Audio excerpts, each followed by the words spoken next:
சட்ட அமைச்சர் ரகுபதி அவர்களுக்கு அடிப்படை அறிவு கூட இல்லாமல் இருப்பது அதிர்ச்சி அளிக்கிறது என்று உயர்நீதிமன்ற நீதிபதி GR சாமிநாதன் அவர்கள் சொல்லியிருக்காங்க. ஆனா நீதிபதி சொன்னது நமக்கு அதிர்ச்சியா இருக்கு.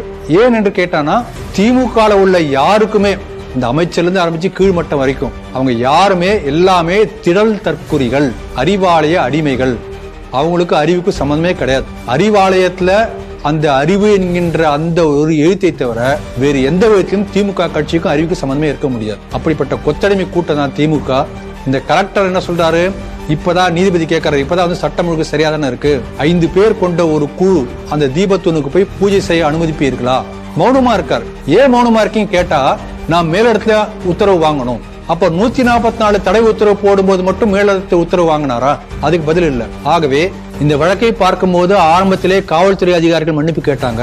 இப்போது கலெக்டர் நிபந்தனையற்ற மன்னிப்பு கேட்டிருக்கிறாரு.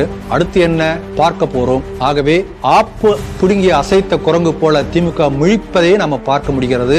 ஆனால் நான் என்ன நினைக்கிறேன்னா, ஒரு பானை சோற்றுக்கு ஒரு சோறு பதம் என்பது போல அமைச்சர் ரகுபதி அவர்களை மட்டும் நீதியரசர் சொல்லியிருப்பதா நான் நினைக்கிறேன்.